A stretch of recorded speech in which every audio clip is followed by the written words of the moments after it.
pleasure to shake his hand. Ladies and gentlemen, Mr. Ted Gunderson.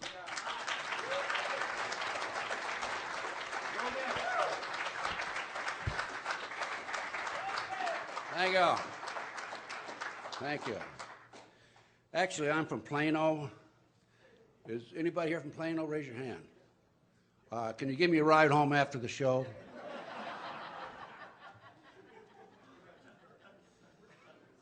F.B.I. Okay. Now, I wasn't sure what I was supposed to talk about until I saw the program here about a week or so ago, because I have probably 6 or 8 topics I can discuss. Oklahoma City bombing, 9/11, World Trade Center, 93, and the list goes on and on. Satanic cults.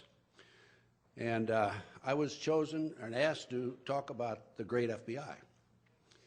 I was an FBI agent, including a chief, for some 27 years. I was a brick agent. They call it brick agent, meaning you're on the street investigating and so forth, for 10 years, and then I rose up through the ranks. And when I retired, I was in charge of the LA Bureau, which is most of Southern California. I had over 700 personnel under my command. I had a budget of $22.5 million. I had 16 offices I was responsible for. Big operation. And then in 1979, I was 50 years old, and now you can figure how old I am now. And I knew mandatory retirement was 55, so I decided to retire. But in the interim, those 27 years, I handled just about everything. Counter-espionage in New York. I was in New Haven, Connecticut, number 2 man when the Panthers were running wild there. And after the Panthers were dead, gone, and out, I was responsible for coordinating information on the Bobby Seale trial. He was tried for murder in New Haven and so forth. A lot of details on that. I haven't got time to go into a lot of details personally right now today, but I had a call from William C. Sullivan, who was number 2 man in the FBI at the time, and Bill was a friend of mine. He said, "Ted, I attribute the downfall of the Black Panther Party directly to you and your squad in the New Haven Police Department." And they were a bunch of vicious, mean people. They wanted to take over the government through force. They were taking over college administrations, for those of you who are too young to remember that. And so we had our heyday with them. And while I was in New Haven, you know, Yale University's in New Haven. And I attended this cocktail party one day, and I saw this fellow across the room, and he was dressed with a silk suit and the nicest tie you can imagine. And I went over to him, I says, "You're from Yale University, you went to Yale University, didn't you?" And he said, "Yes." "Well, how did you know that?" And he says, I said, "Well, I saw your nice suit, your tie and everything." He says, "Well, you graduated from the University of Nebraska, didn't you?" And I said to him, "Well, how did you know that?" He said, "I read it on your ring when you were picking your nose." That's not a true story, really. I don't pick my nose. But I ran the gamut in July 12, 1972. I'm telling you the story because I want you to know I have credibility. And when I get up here and tell you what I'm going to tell you after this, I can document it. And I've spent the last 28, 29 years of my life doing just that. I spend my retirement money on trying to wake up America. Okay. But, beg your pardon, sir? Yeah. But I ran the gamut in the FBI. July 12, 1972, I negotiated with 2 terrorists who had taken over National Airlines Flight 496 at Philadelphia International Airport. Successfully, I was able to get the release of 113 passengers. I picked up a 10 most wanted in Connecticut at one time. I worked general criminal, Communist Party USA. I did everything in my day.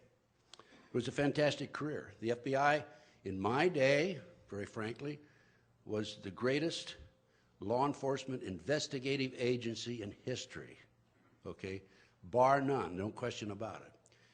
J. Edgar Hoover was a great man. People asked me, was he gay? And my answer to that is, well, I had a half a dozen meetings with him. I'm not a bad-looking guy. He never put a move on me, right? So, no, I don't think he was gay. I don't know, of course. Oh, thanks. Russ, he's a friend of mine. I've known him for years. When I was here in Dallas back in umpteen years ago, he and I did some conferences together.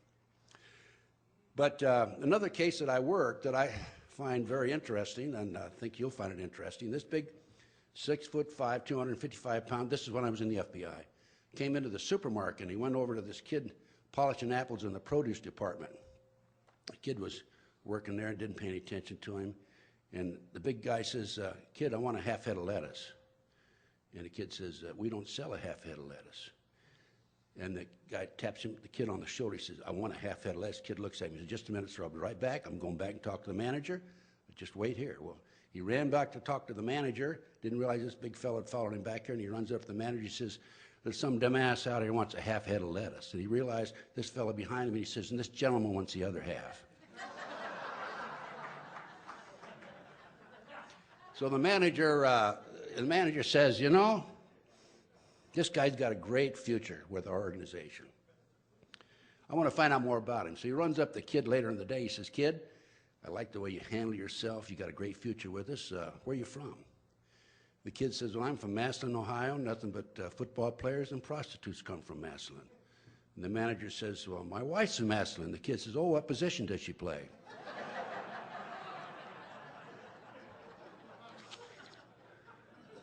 Now we got to get down to serious business, FBI. FBI was a great organization in its day, okay? I'm telling you right now, they've been infiltrated, and no question about it in my mind, by the Illuminati. I think if you've been here in this conference for 2 days, everybody knows what the Illuminati is, right? And there's no question they have been infiltrated by the Illuminati, okay?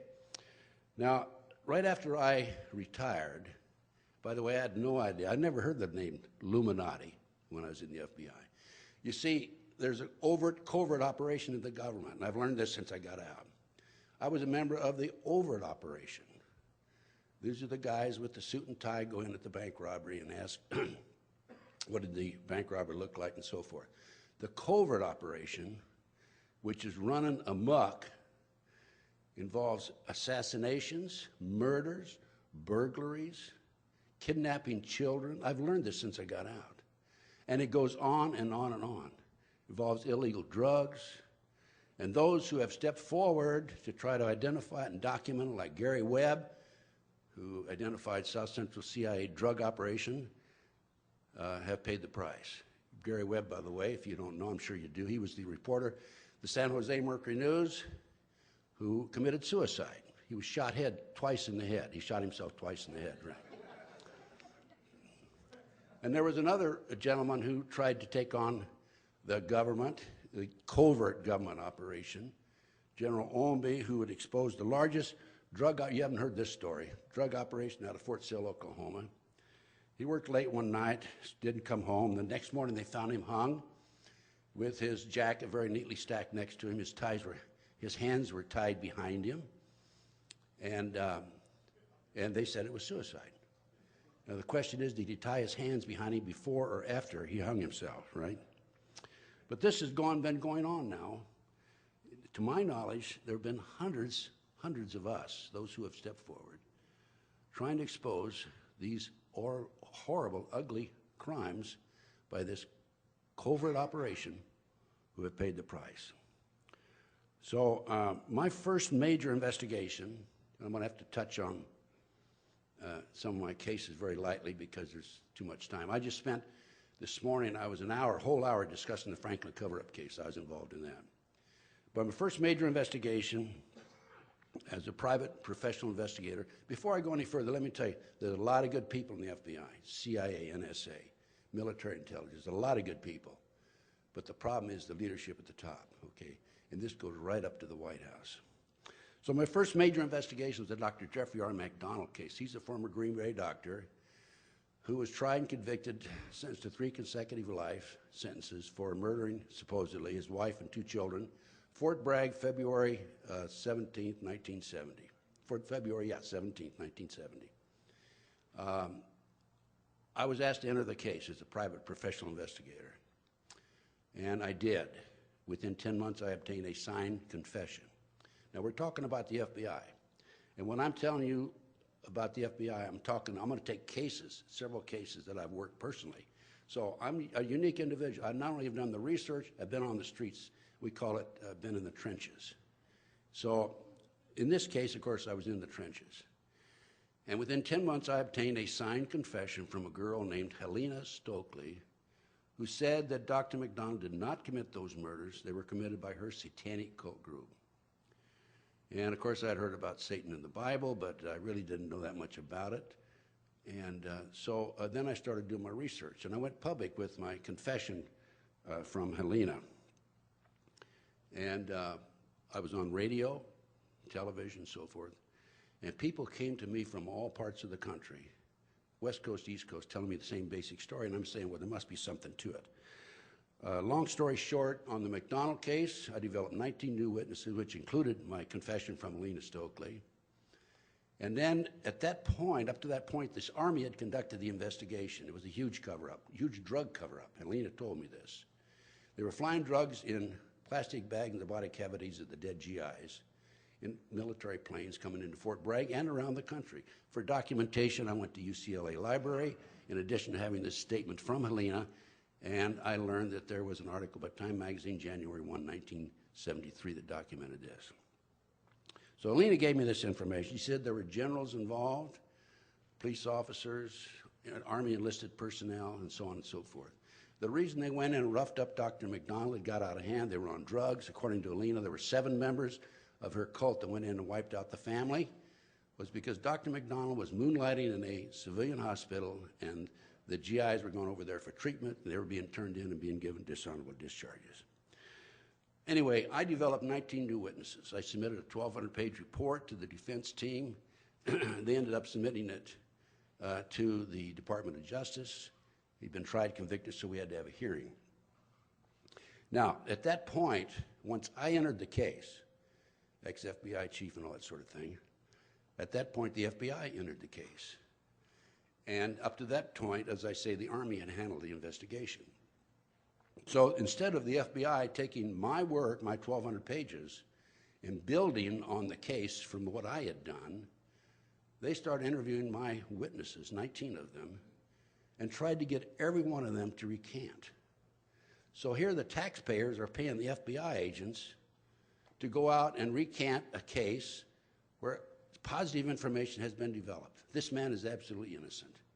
When I learned this, I was really very upset. And as a matter of fact, they even interviewed me. And I had a heyday with them, to be honest with you, because at the end of my interview, it was being taped, I told them about some criminal violations that had occurred, and I wanted them to investigate these other criminal violations, including the kidnapping of children by the CIA, and I'm going to go into that case in just a minute. Anyway, I was shocked, I was surprised, and then they came after me. Tried to discredit me, and so on and so forth. I'm going to discuss that just a little bit later in the lecture. So, by the way, the case today, in 1997, the judge ordered DNA tests. The tests have been completed. The tests absolutely exonerate Dr. McDonald, establish, prove, beyond any question at all, that there were other people in the house that night. For example, there was hair fiber with root found under one of the children's fingernails. Okay, it was not Dr. McDonald's. That is sitting today. The DNA tests were ordered in 97. That today is sitting on the judge's desk. Nobody will move on it. I had a letter from Dr. McDonald just this last week saying he doesn't know what's happening, but they're sitting on it. The whole case is a major cover-up. It involves drugs. CIA drug, Army drug operation coming in Southeast Asia. So we'll have to wait and see what happens. We had a hearing on my confessions. I was put on the witness stand. Mr. Brian Murtaugh, the prosecutor, tried to ask me questions about sex and my sex life and all that, which is zero, by the way. It was then, still is, almost. Almost, yeah.